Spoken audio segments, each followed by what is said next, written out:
Hoje nós vamos ter um momento extra na nossa liturgia, mas um momento muito especial para nós. É bíblico que é falado: a quem honra, honra. Aquele que trabalha, ele é digno de receber seu louvor, é digno de receber sua gratidão. E hoje na nossa igreja, alguns não conhecem, mas eu queria convidar aqui a Arlene e o pastor Albert aqui à frente para eu estar orando por eles e também entregando a eles um presente da nossa igreja. Mas é um momento muito feliz da nossa igreja, da nossa comunidade. Alguns não conhecem esse casal, mas é o casal que mentoreou esse projeto de plantação desde antes dele começar a tomar forma, a vir para esse local. E nós entendemos que devemos sempre honrar e orar para que Deus continue os abençoando. Eu queria dizer que sou muito grato ao pastor Albert. Quando leio no texto de Timóteo e vejo que Timóteo tinha um Paulo, eu vejo que Deus colocou o pastor Albert na minha vida para me auxiliar nessa caminhada de jovem pastor. Então hoje nós vamos estar orando por essa família, para que Deus os abençoe, continue os ajudando, os fortalecendo para que eles continuem essa missão de pregar o Evangelho, de espalhar a palavra até os confins da terra. Então, gostaria de convidar para entregar o presente aqui. A Vanessa vai estar entregando o presente. Gostaria de convidar os dois para a gente estar orando como igreja e abençoando a vida deles com muito carinho da nossa comunidade. Então vamos orar agora por eles. É um momento de gratidão, é um momento que a gente tem que fazer louvando o nome do Senhor pela vida deles. Oremos. Senhor, meu Deus e Pai, nós somos gratos, Senhor, porque o Senhor nos chama, o Senhor nos capacita. E Pai, o Senhor move céus e terras para realizar a Tua obra, Pai. E Pai, o Senhor chamou a Arlene e o pastor Albert para serem Teus servos, Pai, e com fidelidade pregarem o Evangelho, apoiarem as igrejas em vários locais, Pai, por toda a terra. E Pai, nós queremos Te pedir Tuas bênçãos sobre a vida dele. Que o Senhor cuide deles, que o Senhor os fortaleça, que o Senhor cuide de sua família, que eles possam, Pai, ver o fruto dos trabalhos, Pai, como o Senhor tem agido através deles. Pai, nós somos gratos como igreja pela vida deles. Nós agradecemos, Pai, porque o Senhor colocou ele em nossas vidas e eles puderam nos ajudar tanto nesse trabalho aqui, Pai. Nós sabemos que o Senhor sempre nos chama a honrar aqueles que merecem honra e nós queremos honrá-los aqui, Pai, como os servos Teus, como aqueles que servem ao Senhor de forma digna e fiel, Pai. Os abençoa, cuida deles e sempre os cuide e os protege. Ame, Pai, eles até o fim. É isso que nós Te pedimos como igreja, Pai. Cuida desse casal e da sua família. É isso que nós Te pedimos e Te agradecemos por tudo. Em nome do Teu Filho amado, Jesus, aquele que vive e reina. Amém. Então agora, pode sentar. E pastor Albert, agora pode vir aqui e pregar a palavra do Senhor. Obrigado.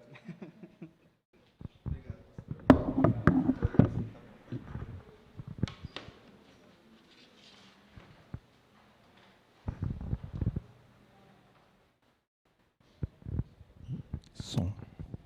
Bom dia a todos, a paz. Quero agradecer, então, muito a igreja local, na pessoa do pastor Haroldo, ou se quiser chamar de Timóteo, vocês que sabem, né? E para mim é uma grata surpresa, né? E eu tenho um pouco de... alguns talvez não acreditem, mas nessas horas eu sou extremamente tímido. É verdade, nessas horas eu sou extremamente tímido. Mas eu sou profundamente grato a Deus por tudo que o Senhor tem realizado, tem feito aqui nesse lugar e como tem usado a Igreja de São Paulo, a visão que a Igreja de São Paulo, comunidade de Vila Lobos tem, que os presbíteros de lá, que o conselho como um todo, né? A gente não poderia estar aqui sem o apoio daquele conselho, nós não poderíamos estar aqui sem a visão que a Igreja tem desenvolvido ao longo desses anos. E a gente é grato a Deus por isso. Bom, a gente tem a responsabilidade de ministrar a palavra essa manhã e continuando a série que foi iniciada na semana passada, o Livro Preto. Confesso a vocês que quando a gente pensou na questão do Livro Preto, eu fiquei pensando na variedade de cores que tem a Bíblia hoje, né? Você tem a Bíblia da mulher, você tem a Bíblia do homem, a Bíblia do adolescente, a Bíblia da criança, você tem a Bíblia colorida, você tem a Bíblia do livro preto, do livro marrom, do livro amarelo, né? E você tem, inclusive, a Bíblia no celular. Não sei qual é a cor do seu celular. Se for preto como o meu, então é a Bíblia do celular preto. Ou dependendo da cor do seu celular.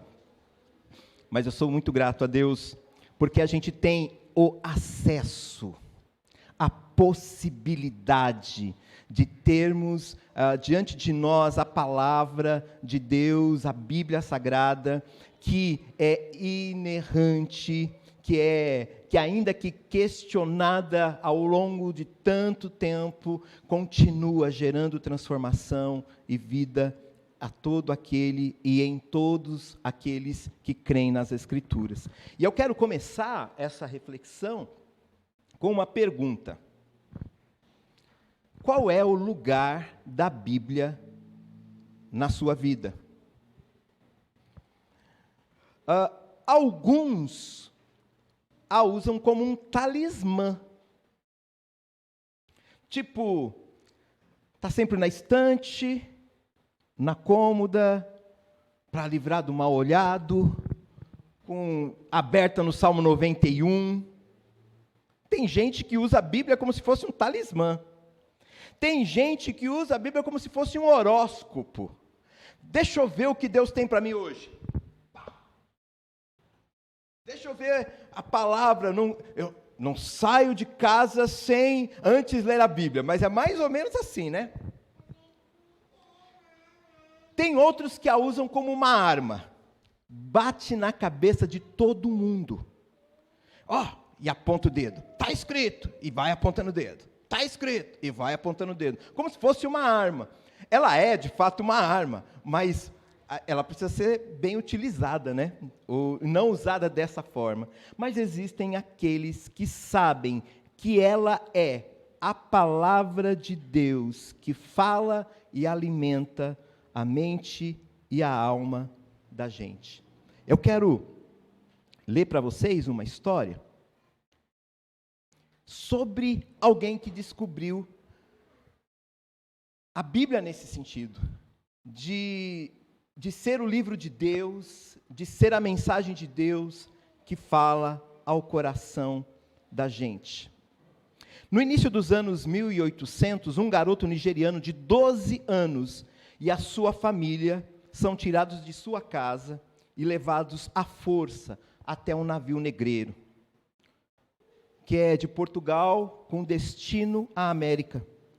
Mas antes que o navio tivesse a chance de deixar a costa africana, foi invadido por uma patrulha anti-escravagista e os traficantes foram presos.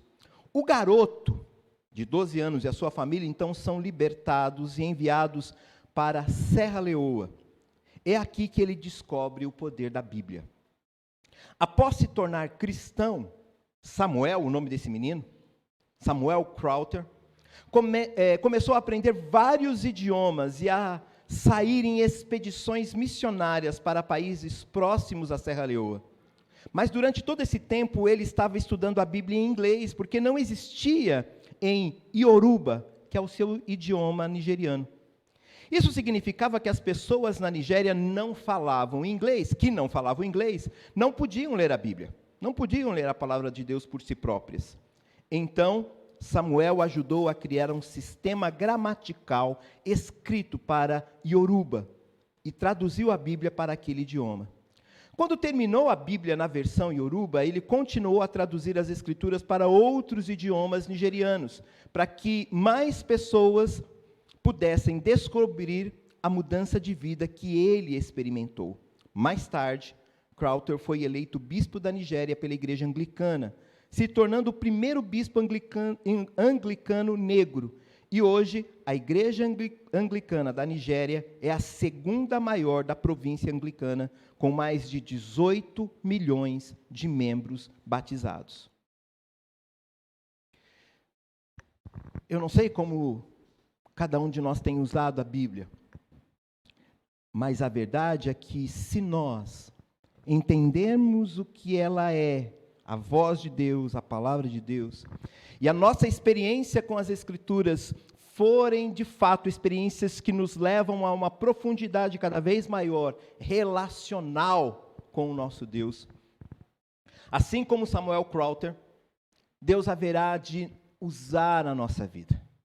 Deus haverá de capacitar-nos para interferirmos na história, para interferirmos, talvez, positivamente, na história de uma pessoa, de uma dúzia de pessoas, de uma centena de pessoas, de uma cidade inteira.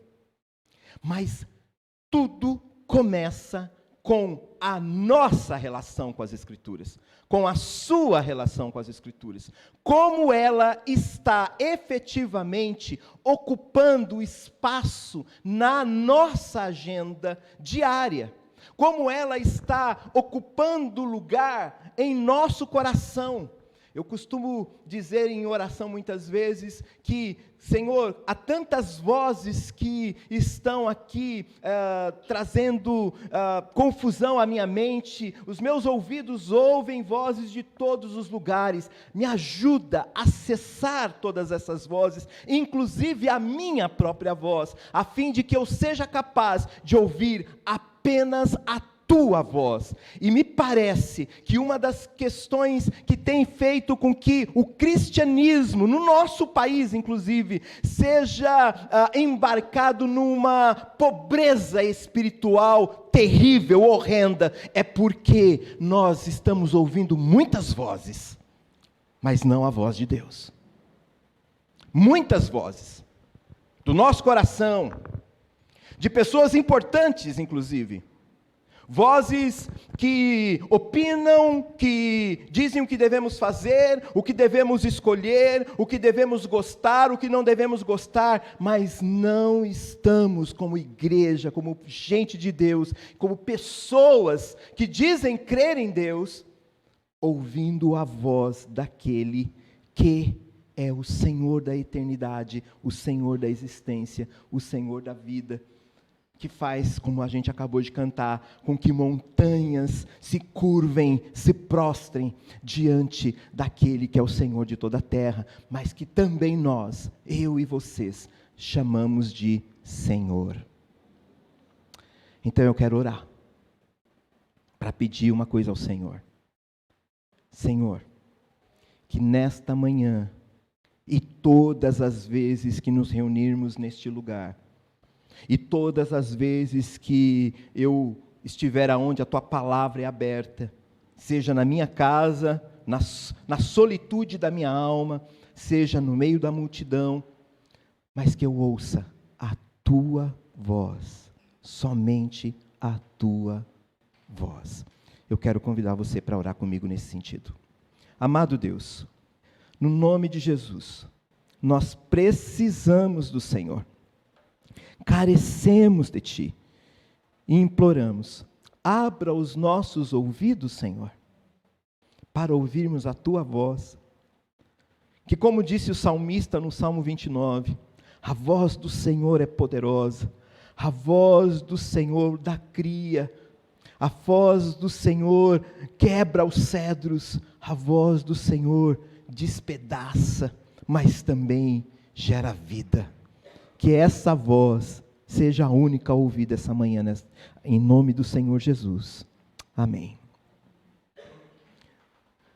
O texto que eu quero ler, que acabo de colocar, está no livro do Evangelho, no Evangelho de Mateus, capítulo de número 22, e o versículo 29 diz assim: Jesus respondeu: vocês estão enganados, porque não conhecem as Escrituras, nem o poder de Deus. Vamos ler juntos? Aqueles que estão aqui, você que talvez esteja acompanhando em casa, possa ler também? Vamos lá? Jesus respondeu: vocês estão enganados, porque não conhecem as Escrituras, nem o poder de Deus. Antes da gente olhar exclusivamente para esse texto, é preciso que a gente tenha uma compreensão do contexto do capítulo 22. E é interessante porque o capítulo 22, pessoas chegam diante de Jesus para indagá-lo. Jesus começa o capítulo 22, se você tem a sua Bíblia aí, você pode conferir, falando sobre o reino de Deus. O reino de Deus é como, e ele começa a explicar sobre o reino. O reino de Deus é a temática exclusiva da mensagem de Jesus. O evangelho que é pregado para que as pessoas possam crer e entrarem no reino de Deus.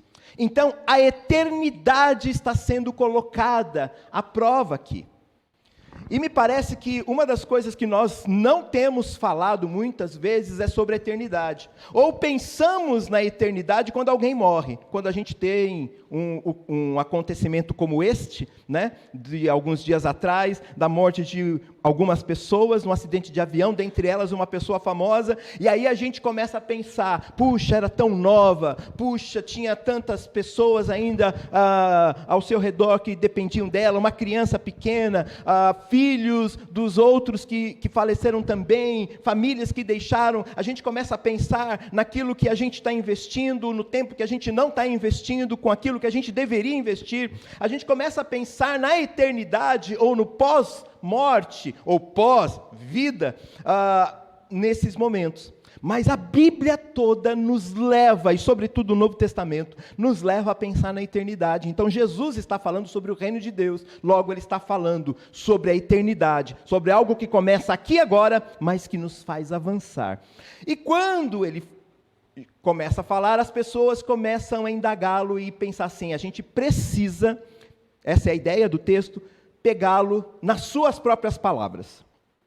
Nas suas próprias palavras. O versículo de número 15 diz isso.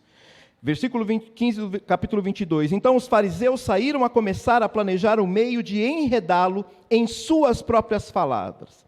No versículo de número 17, começam a trazer algumas questões e pedir a opinião de Jesus. Dize-nos, pois, qual é a tua opinião? E aí eles falam sobre um determinado assunto. No versículo de número 23 diz assim, naquele mesmo dia, os saduceus que dizem que não há ressurreição, veja como a eternidade tem a ver com aquilo que Jesus está falando, que não há ressurreição, aproximaram-se dele com a seguinte questão, mestre, Moisés disse que se um homem morrer sem deixar filhos, seu irmão deverá casar-se com a viúva e dar-lhe descendência. Percebam como as perguntas são sempre para tentar colocar Jesus contra a parede a partir do que eles acreditam, daquilo que Moisés disse, mas também daquilo que Jesus disse.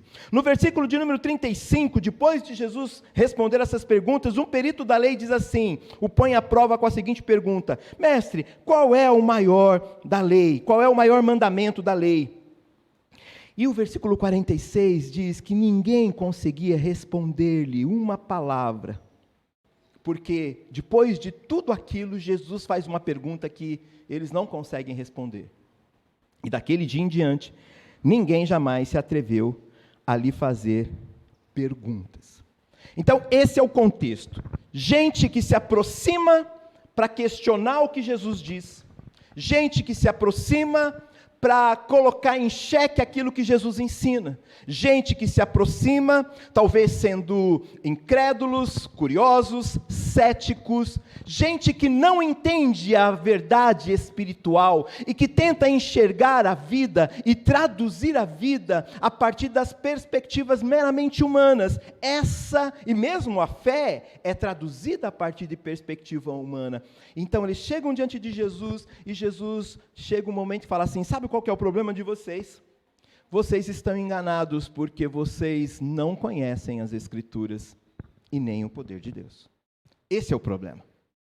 O problema de muita gente é que eles questionam a fé, questionam Jesus, questionam as Escrituras, questionam a Bíblia, se ela é palavra de Deus, se foram homens que escreveram, etc., será que eu devo acreditar? Questionam a questão, mas cada um faz a sua interpretação, cada um pensa aquilo que quer, que entende, mas não conseguem entender que o problema é que eles não conhecem as Escrituras, nem o poder de Deus.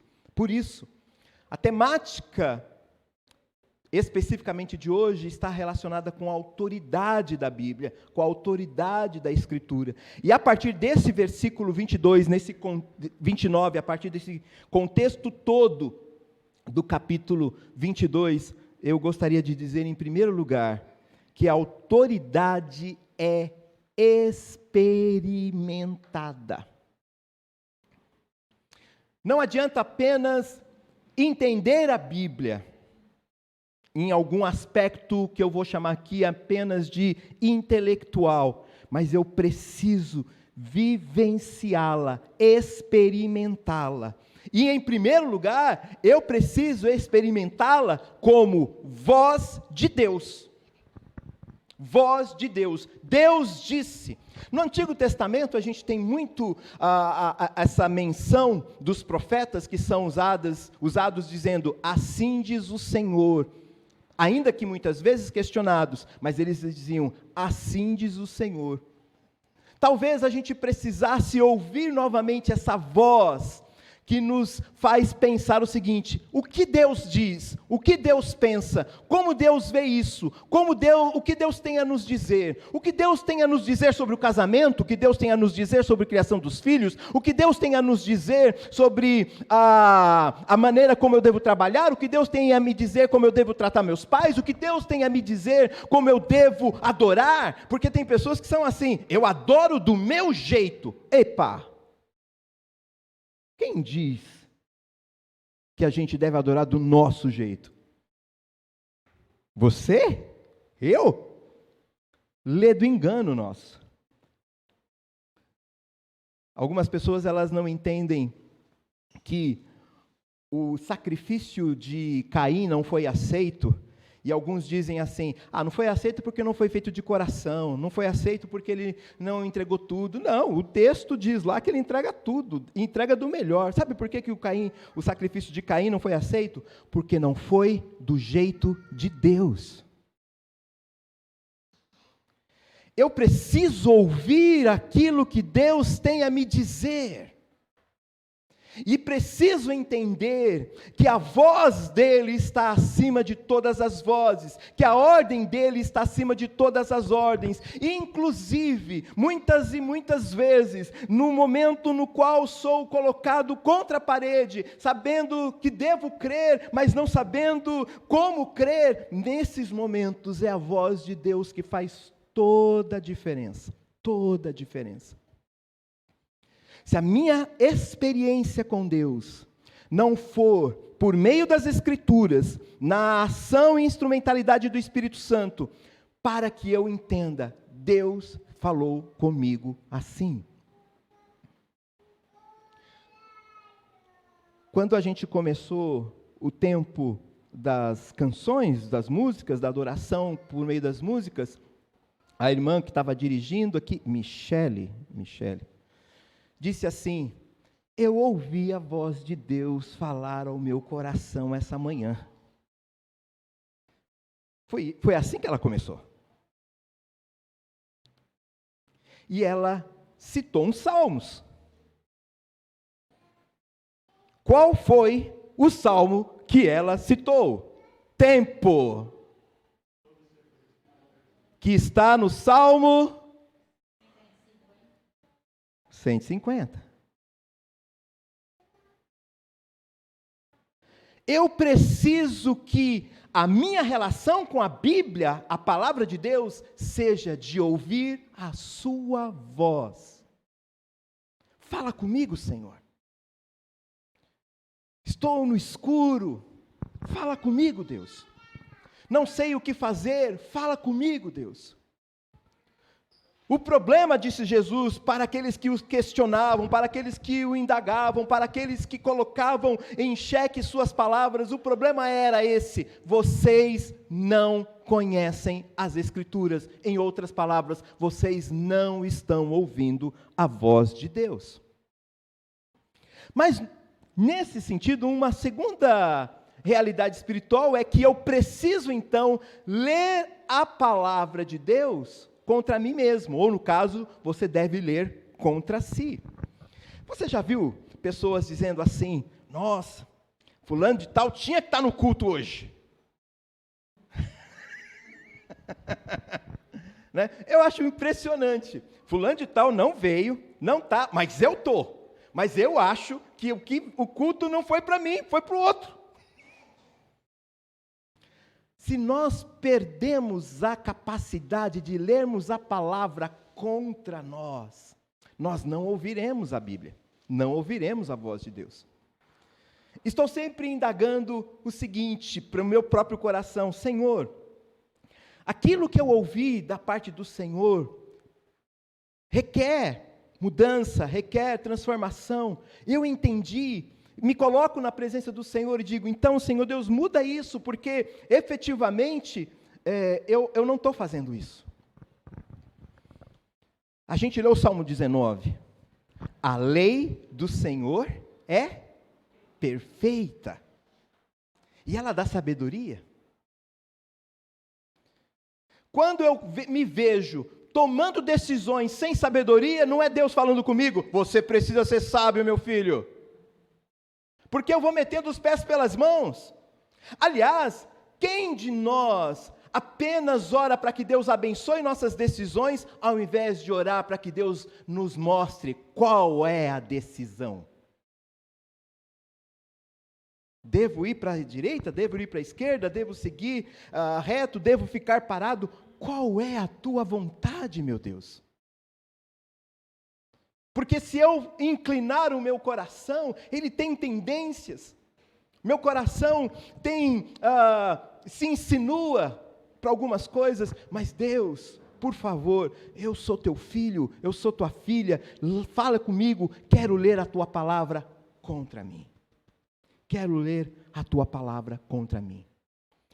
Eu quero passar um vídeo agora, porque antes disso, eu quero dizer por que eu quero passar esse vídeo. Porque me parece, por questões de consequências lógicas, pelo que vemos, que poucas pessoas têm lido a Bíblia, ouvindo a voz de Deus, ou lendo contra si. Mas olhe o benefício para a nossa vida espiritual, para a nossa vida social, para a nossa vida conjugal, para a nossa vida familiar, para a nossa vida em todos os aspectos que ela tem, todas as nuances. Perceba o benefício que nós temos, ou que tem aqueles que leem a Bíblia. Dá uma olhada nesse vídeo.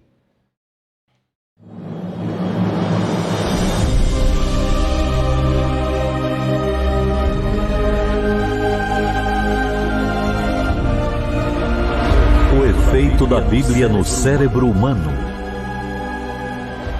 Um estudo foi feito recentemente pelo Centro de Engajamento Bíblico, em que eles estudaram 40 mil pessoas nos Estados Unidos de 8 a 80 anos de idade. Eles apenas queriam ver como nós estamos interagindo com as Escrituras. E eles descobriram uma coisa que acabou se tornando a principal descoberta do estudo em si. Eles não estavam procurando por isso, ele se tornou o ponto principal do estudo. Quando nós lemos a Bíblia uma vez por semana, e isso poderia ser o culto de domingo, quando o pastor diz, abra sua Bíblia e nós ouvimos a mensagem, uma vez por semana, mostrou um efeito quase insignificante em algumas áreas-chave da sua vida. Vou lhe explicar melhor daqui a pouco. 2 vezes por semana. Efeito quase insignificante. Agora lemos 3 vezes por semana, houve um sinal diferente no mapa, como se fosse um batimento cardíaco. Algo aconteceu, ainda que fosse como um batimento. Mas a profunda descoberta é essa. Quando lemos a Bíblia 4 vezes por semana, o efeito sobe de forma incrível. O esperado seria que fosse 1, 2, que houvesse um aumento gradual do efeito e impacto na sua vida, mas foi literalmente 1, 2, 3, 4.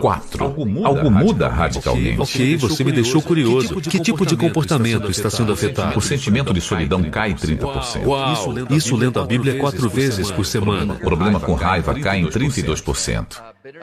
Amargura em relacionamentos, relacionamento com seus filhos, cai 40%. Alcoolismo cai 57%. Sentimento de estagnação espiritual. Se eu tivesse que escolher uma área quando eu converso com as pessoas na qual elas são realmente honestas, é que elas se sentem estagnadas espiritualmente. É só fazer a pergunta: quanto tempo você gasta na palavra, lendo a Bíblia 4 vezes por semana ou mais? Esse sentimento cai 60%. Contato com pornografia cai 61%. Isso é muito importante. E se olharmos para hábitos positivos e compartilhamento de fé, aumenta 200%. Porque você confia na palavra de Deus, e há um aumento de 230% no discipulado.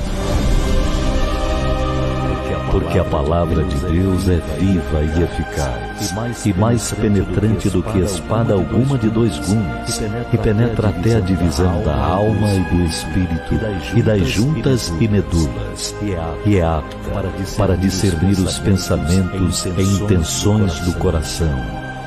Hebreus capítulo 4, versículo 12. Impressionante. Talvez alguém fale, mas pastor, isso é pesquisa norte-americana, né? Então, pesquisa norte-americana, a realidade brasileira é outra. Amigo, a Spanish River Church, que é mãe de várias igrejas plantadas nos Estados Unidos e fora, que inclusive é mãe da Good News, que ajudou a comunidade presbiteriana Vila Lobos a ser plantada também.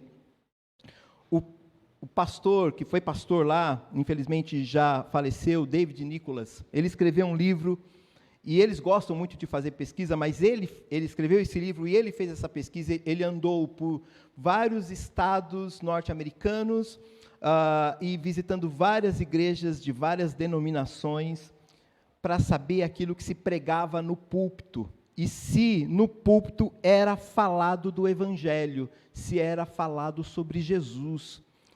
E, pasmem, depois de fazer essa pesquisa em loco, ele viu que mais de 90% das igrejas que se dizem cristãs evangélicas nos Estados Unidos não pregam a palavra, o Evangelho de Jesus, não pregam. E essa pesquisa ele fez no Natal, na época do Natal. Não se prega a Bíblia. E às vezes a gente pensa assim, por que será que há uma decadência espiritual? Por que será que há uma queda espiritual? Por que será que eu não me desenvolvo espiritualmente? Por que será que eu estou sempre estagnado espiritualmente? Por que será que determinados pecados continuam insistindo na minha vida? Por que será que eu não consigo me libertar? Eu peço para Deus, Deus, eu não quero mais fazer isso, eu não quero mais fazer aquilo, mas continuo caindo nos mesmos buracos existenciais. Por que será que a maneira como eu faço, eu lido com os problemas, continuam sempre? Por que eu não amadureço? Porque o tempo passa, o tempo vira, e eu permaneço como que estagnado. Meu irmão, minha irmã, sempre me pergunto, hoje eu tenho 40 anos desde que me converti, 40 anos de conversão. Me converti aos 15 anos, estou com 55 anos, e a pergunta que eu sempre faço é, Senhor, eu estou maduro a partir ou de acordo com o tempo que eu tenho como cristão? Será que eu conheço as Escrituras? Será que o meu coração continua ardendo? Será que eu penso assim, eu já sou crente há tanto tempo, que essas coisas aqui já nem me ligam mais, essas coisas aqui já nem... Não, o meu coração precisa continuar ardendo. Quanto mais tempo você crê, quanto mais tempo você anda com Jesus, quanto mais tempo você caminha no reino de Deus, mais o seu coração deve crescer, amadurecer, se aquecer com as realidades do reino de Deus. Mais milagres você deveria ver, mais intercessão você deveria fazer, mais extraordinariamente você poderia ser usado. E extraordinariamente não diz para aquilo que todo mundo pode ver. Às vezes você pode ver o extraordinário acontecendo em pequenas coisas, em coisas minúsculas, mas você vai ver o Senhor agindo, porque Deus é com você. E se Deus é com você, a Bíblia é a voz que fala ao seu coração. Ela é a autoridade experimentada. Mas, num segundo momento, a autoridade experimentada precisa ser autoridade compartilhada. Vocês erram por não conhecerem a Escritura, não terem a experiência com a Escritura, e nem o poder de Deus, a autoridade compartilhada. Num primeiro momento, é a Bíblia agindo em mim. é a voz de Deus falando comigo. Mas no segundo momento, é eu permitindo e percebendo Deus agindo por meu intermédio na vida de outros. Por isso, nesse sentido da autoridade compartilhada, se lá nós precisamos ouvir a voz de Deus, aqui nós precisamos ser porta-vozes de Deus. Aonde eu estiver.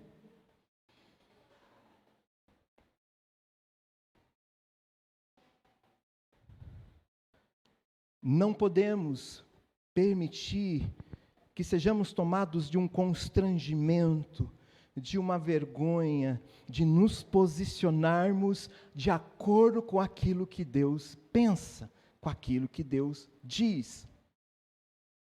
E nesse sentido nos tornamos seus porta-vozes.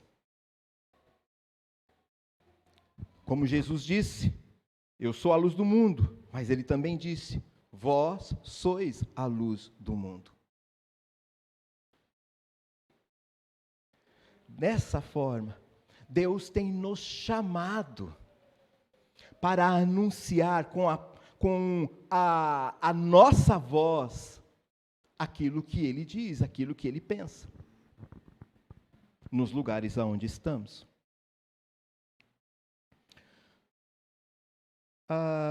Eu contei para vocês uma experiência ontem a respeito de uma professora de educação física, a Thaís, lá da nossa igreja em São Paulo. E hoje eu gostaria de enfatizar um pouco melhor a experiência de uma outra professora, o nome dela é Sandra. Sandra, ela é cristã há bastante tempo, uma mulher que teme ao Senhor, que orou durante muito tempo para que seu marido pudesse ter uma experiência genuína com o Senhor, e hoje ele também serve ao Senhor junto com a sua esposa, seus filhos servem a Deus, louvado seja o nome do Senhor.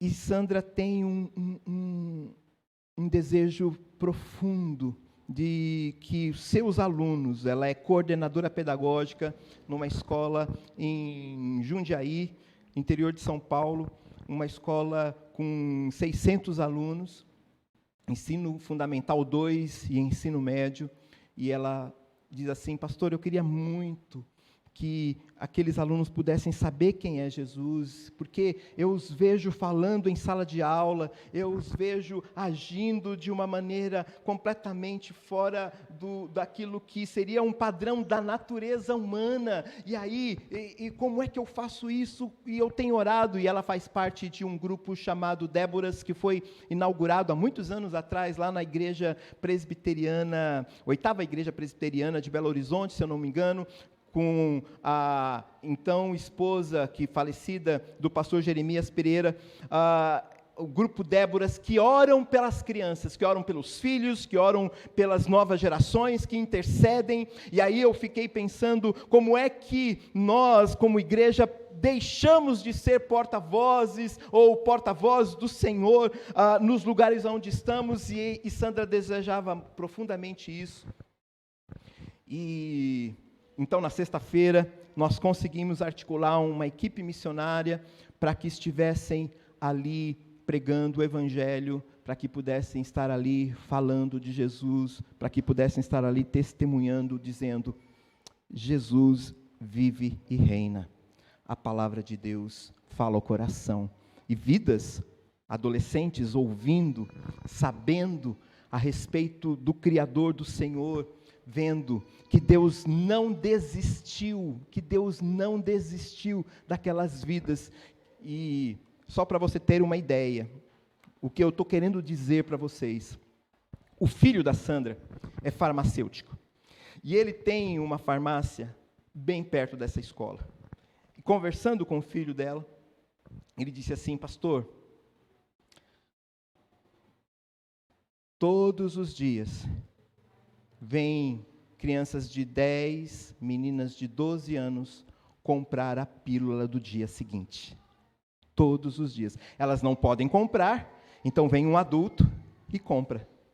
Elas ficam lá fora, Vem um adulto, compra e entrega a pílula do dia seguinte. Todos os dias. Todos os dias. Crianças de 10, 12, 14 anos de idade. Está na nossa cara. Está na nossa frente. Está diante de nós. Porque nós precisamos ser porta-vozes. Experiência, autoridade experimentada é autoridade compartilhada.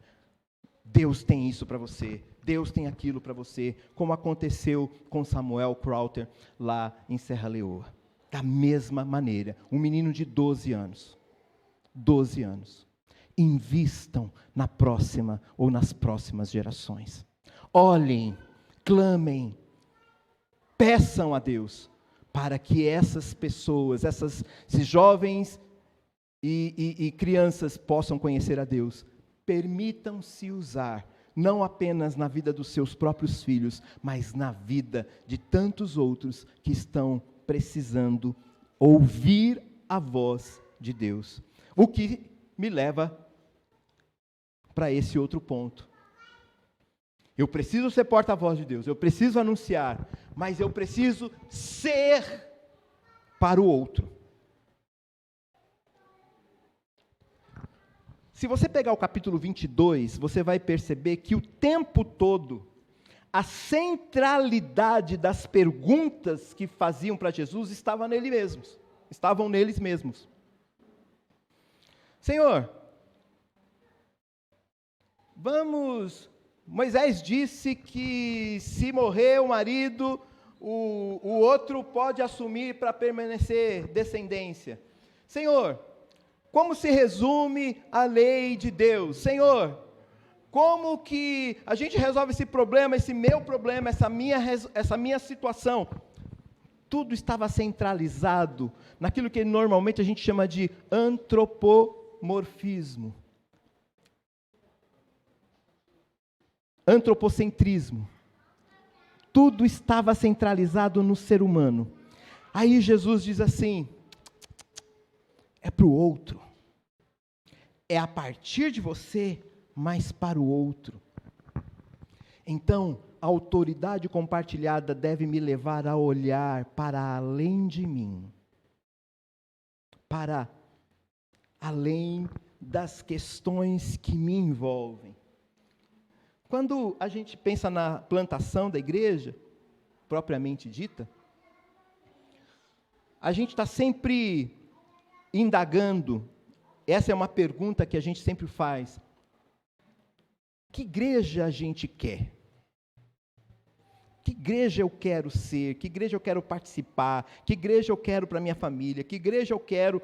E essas perguntas, elas têm lógica, elas têm a sua legitimidade, elas têm o seu lugar. Mas a pergunta que a gente aprendeu a fazer é, que igreja nós precisamos ser? E aí, a autoridade compartilhada, ser para o outro, me leva a pensar exatamente como ser essa voz de Deus, ou manifestar a experiência da voz de Deus entre aqueles que não sabem quem Ele é, que não entendem quem Ele é.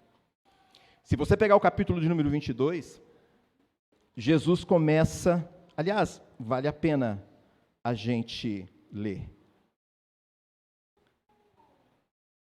No capítulo de número 22 do Evangelho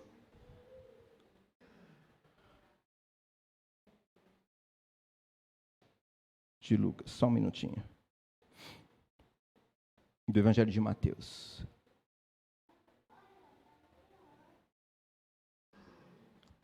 Olha só o que diz. Jesus lhes falou novamente por parábolas, dizendo, o reino dos céus é como um rei que preparou um banquete de casamento para o seu filho. Enviou seus servos aos que tinham sido convidados para o banquete, dizendo-lhes que viessem, mas eles não quiseram vir. De novo enviou outros servos e disse, digam aos que foram convidados que preparei meu banquete, meus bois e meus novilhos gordos foram abatidos, e tudo está preparado, venham para o banquete de casamento. Mas eles não lhes deram atenção e saíram, um para o seu campo, outro para os seus negócios. Os restantes, agarrando os servos, maltrataram-no e o mataram. O rei ficou irado e, enviando o seu exército, destruiu aqueles assassinos e queimou a cidade deles. Então disse esse rei aos seus servos: o banquete de casamento está pronto, mas os meus convidados não eram dignos. Vão às esquinas, convidem para o banquete todos que vocês encontrarem. Então os servos saíram para as ruas e reuniram todas as pessoas que puderam encontrar. Gente boa, gente má. A sala do banquete do casamento ficou cheia de convidados. Mas quando o rei entrou para ver os convidados, notou ali um homem que não estava usando veste nupcial. E lhe perguntou: amigo, como você entrou aqui sem veste nupcial? O homem emudeceu. Então o rei disse aos que serviam: amarrem-lhe as mãos e os pés e lancem-no para fora nas trevas, e ali haverá choro e ranger de dentes, pois muitos são chamados, mas poucos são escolhidos. Jesus, quando disse isso, deixou seus ouvintes irados. De quem você está falando? Nós somos os convidados e não aceitamos o convite?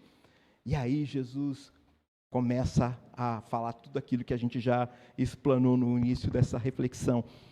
O que eu quero dizer com isso? Que a casa do rei deve estar aberta. E para que a autoridade seja compartilhada, nós precisamos olhar para o outro e chamá-lo, e buscá-lo, e dizer: venha para o banquete, venha para o banquete. A Igreja Presbiteriana de Pirituba, uma igreja irmã nossa, ela fez uma festa num determinado dia, era um sábado, e fizeram um cachorro-quente. E sobrou demais cachorro-quente. Aliás, talvez Vanessa saiba dessa história melhor do que eu.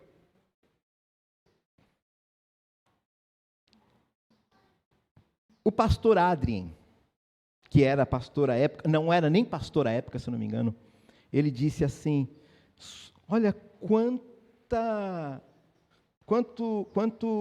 cachorro-quente sobrou, o que a gente vai fazer com isso?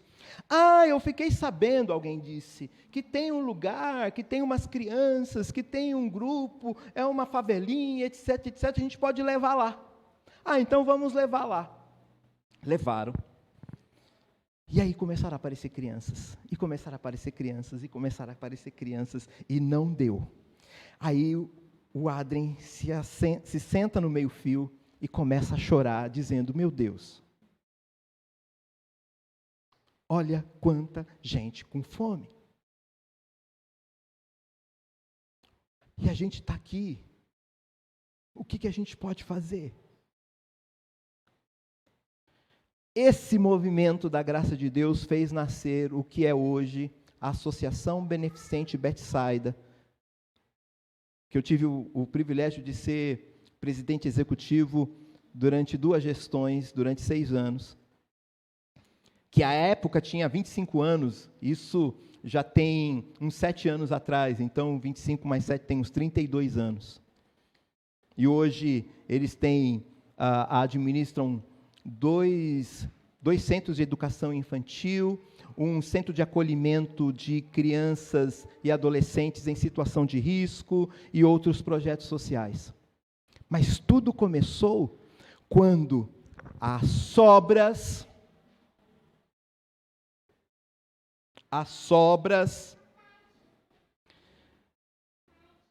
foram entregues aos marginalizados. E daqueles se percebeu que muitos poderiam ser recuperados. Ser para o outro. Autoridade compartilhada. Jesus disse: ide, toda autoridade me foi dada nos céus e na terra, portanto, ide. Fazendo discípulos, batizando em nome do Pai, do Filho e do Espírito Santo, ensinando-os a guardar todas as coisas. Olha aí a Bíblia de novo, olha aí a palavra de novo, ensinando-os a guardar todas as coisas que eu vos tenho ordenado.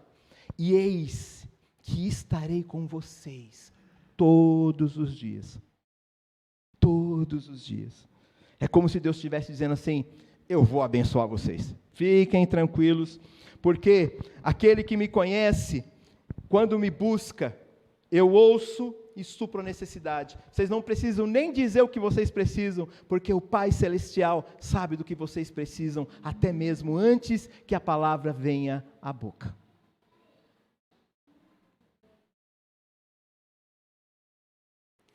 Então eu termino com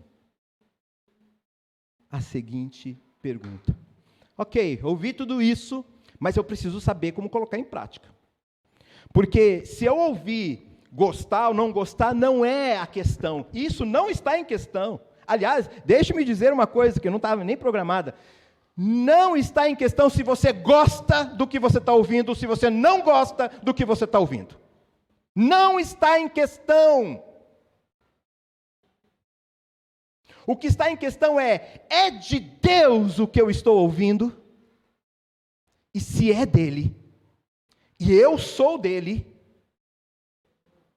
então, os que me amam, guardam os meus mandamentos. Os que me amam, guardam os meus mandamentos. Então, o que devo fazer? Essa é a pergunta que eu faço para mim. Não creia para ler necessariamente, mas leia, porque você vai crer. Leia. Ah, eu não entendo nada. Leia. Ah, mas não está fazendo sentido. Leia. Mas eu não sei se acredito. Leia.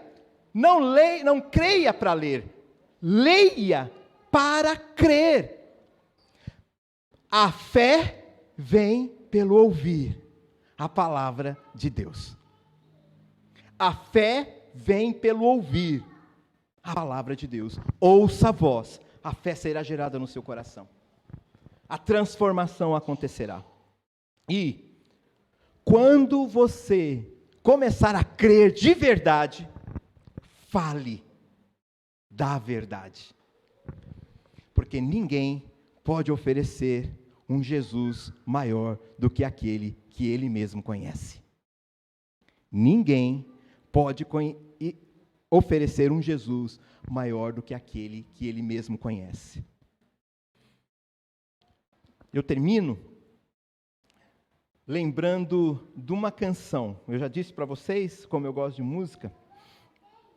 Essa canção eu aprendi em 1982.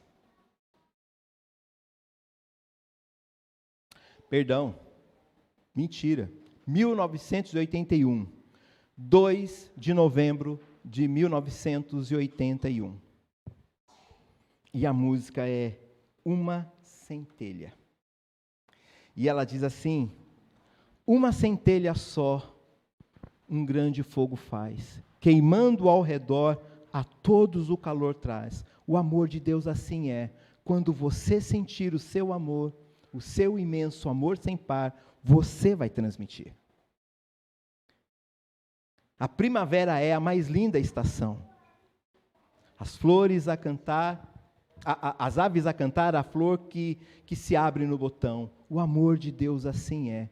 Quando você sentir o seu imenso amor sem par, você vai transmitir.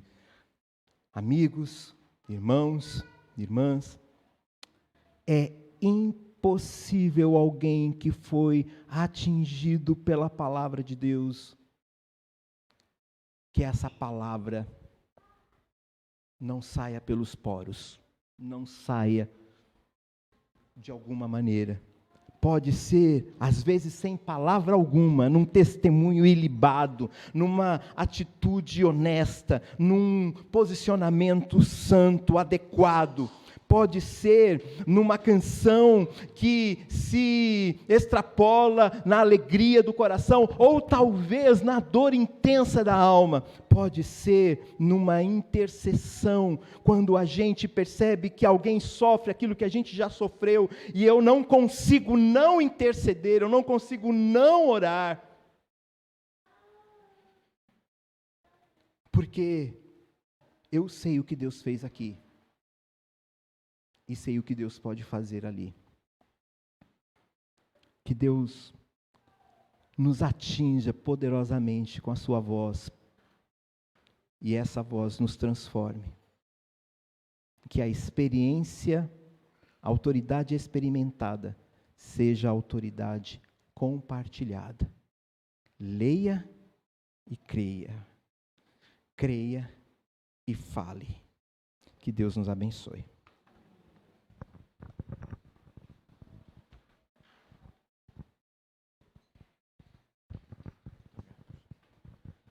Vamos encerrar nosso culto orando ao nome do Senhor e recebendo a bênção. E mais uma vez queremos agradecer tanto ao pastor Albert, mas também à Igreja Presbiteriana de Vila Lobos, que o enviou, que é nossa parceira, que é nossa mãe desse projeto, que nos sustenta, que nos ajuda, que seus presbíteros oram por nós, é uma igreja que irmã e mãe dessa comunidade. Então vamos orar ao Senhor e logo em seguida vamos receber a bênção de Deus. Oremos.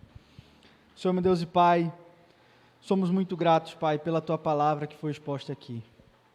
Senhor, nós te pedimos que o Senhor haja de maneira sobrenatural em nossas vidas e nos ajude, Pai, a realmente a praticar aquilo. Que o Teu Santo Espírito nos ajude, Pai, a reconhecer a Tua palavra e conhecê-la, Pai, para que possamos experimentar o poder do Senhor.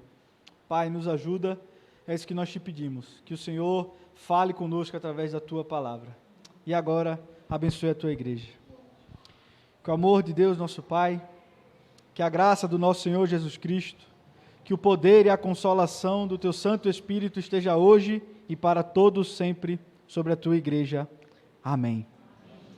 Gostaria de agradecer a presença de todos. Foi um prazer ter você aqui, se foi a primeira vez que você está nos visitando, que está nos vendo. Se ficou alguma dúvida sobre o culto, sobre alguma coisa que aconteceu, pergunte a alguém da equipe, tem um pessoal de crachá, pode perguntar a mim.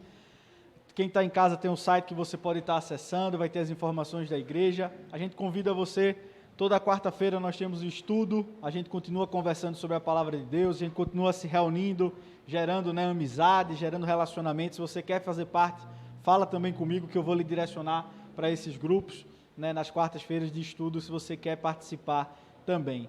A todos que estão presencialmente, vai ter um bolo aqui para celebrar 3 aniversários de 3 pessoas, então você vai poder vir aqui fora. Quem está em casa não vai poder participar do bolo, mas quem está aqui vai ter um bolo aqui para você cantar parabéns e celebrar junto conosco. Quem está em casa pode chegar. Pode vir, né?